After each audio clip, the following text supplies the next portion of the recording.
2026 provides an opportunity to deliver even more progressive wins this November. Join us this summer ahead of the midterms by investing in the Progress Texas Summer Sustaining Donor Drive, funding pro-democracy, pro-justice, progressive messaging made by Texans for Texans.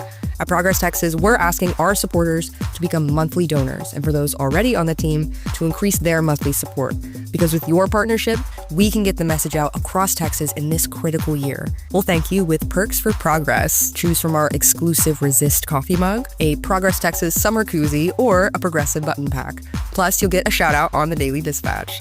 Thanks in advance for doing your part to build the progressive Texas we all want to live in today. My name is Amy Schachter, and I work at Marsh McLennan Agency. I take my little dog Stewie for a walk, and Progress Texas is on my list every single morning. As a non-native to Texas, I have an opportunity to learn everything going on in Texas politics within 7 minutes. It's Thursday, July 23rd, 2026, and this is the Progress Texas Daily Dispatch, rapid response on the breaking news stories Texas progressives need to know. I'm Chris Mosier. We can't do what we do without your support. Huge thanks to Catherine Murray, Alana Meyer, and Betty Ferguson for their ongoing sustaining partnership. We appreciate it very much. It is not a new story, but it's one that's very much in focus this election year, the dominance of money over politics. It is worth mentioning this morning from a couple of angles. First, an interesting breakdown comes from Gabby Birnbaum at the Texas Tribune, who lays out the financial disclosures of Texas's prospective congressional candidates, our rookies, in an election cycle that will see high turnover due to several retirements and redistricting, and yes, what the Democrats expect to be a successful run. And these figures help demonstrate how hostile our political system has become to anyone without the benefit of both extreme personal wealth and high-dollar donor class connections. The Trib lists 15 first-time congressional candidates from Texas and ranks them by their personal economic standing. And you'll not be shocked to hear that 12 of the 15, including the top 9, are all Republicans, led by former Major League Baseball player and nominee for Congressional District 31, Mark Teixeira, with upper range estimated assets of $331 million. Down through number 9, District 2 Republican nominee Steve Toth, whose upper estimate is $2.9 million, which is over double the personal wealth of number 10 and the richest Democrat on the newcomer list, Tejano star and District 15 nominee Bobby Pulido, upper range estimate of $1.4 million. Bobby has famously told us that despite having been successful in his music career, he still doesn't have health insurance. This demonstrates the impossible financial barrier to entry into elected office for anybody lacking a ton of money. Common Cause Texas weighs in that decision makers in both parties tend to evaluate potential candidates for office first and foremost on one key metric. Can this person either provide or raise the massive sums of money required to compete? And, of course, this metric systematically sidelines most all non-wealthy contenders before primary voters even have an opportunity to hear from them. This is what we might call the high cost of being normal. Everyday working Texans who choose to run for office face an incredibly difficult climb. They have to take unpaid time off from work to campaign. In some cases, that's a fundamental risk to their long-term livelihoods, or rack up a bunch of debt in order to run competitively. Refocusing all of this on the Texas legislature, that's even more of a country club for the wealthy, where it's also expensive even to win. State senators and House reps are paid $7,200 per year, about $600 a month, a pittance that's been enshrined in the Texas state constitution since 1975, when that annual pay was worth about $44,000 of today's dollars. Campaign finance dynamics in 2026 demand millions just to be taken seriously, and regular working people are effectively priced out of representing their own communities in either Washington, D.C. or in Austin.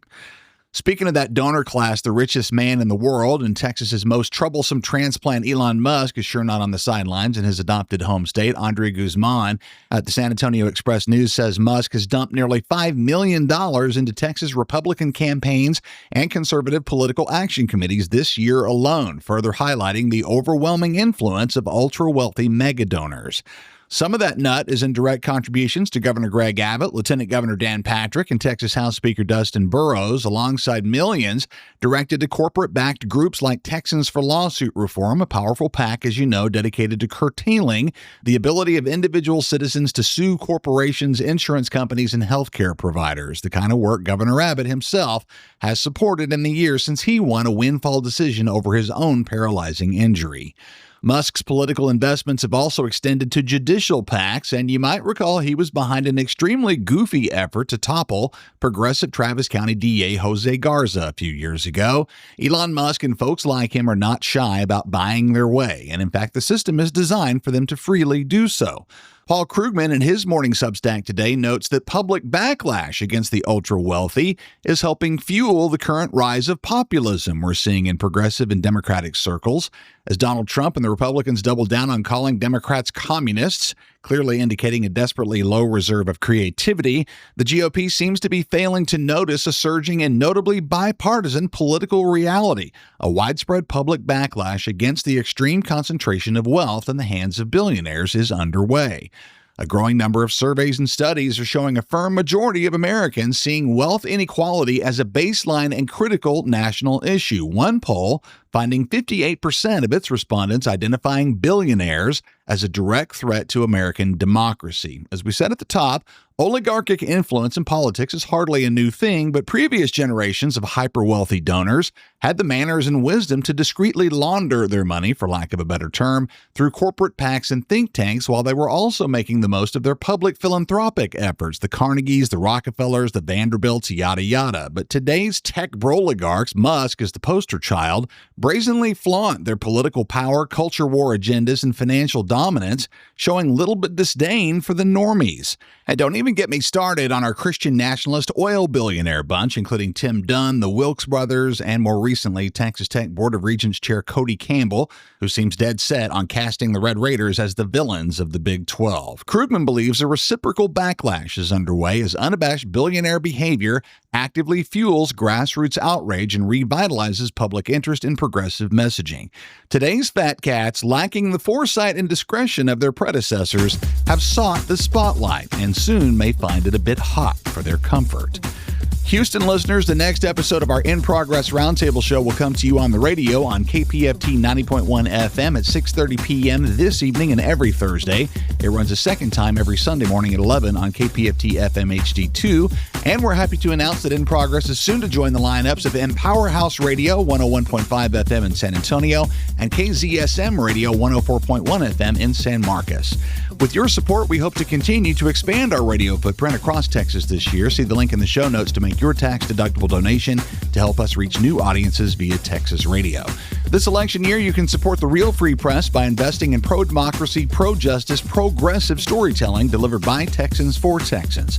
Join Progress Texas this summer ahead of the midterms and become a monthly donor today, or increase your giving during our summer-sustaining donor drive. With your partnership, we can reach more independents, progressives, and young voters who must be mobilized to win elections. We invite you to sign up or increase your support during our summer drive. We'll thank you with Perks for Progress, union-made merch to match your values. You can choose from our exclusive Resist coffee mug, a sweet Progress Texas summer koozie, and a progressive button pack. See the link in the show notes to join the team during our summer-sustaining donor drive. That's the Progress Texas Daily Dispatch for this Thursday, July 23rd, 2026. Links to all these original stories can be found in our show notes. Learn more about what we do and how you can get involved at ProgressTexas.org. I'm Chris Mosier. Thanks so much for listening. Have a terrific day. We'll catch you again right here tomorrow morning.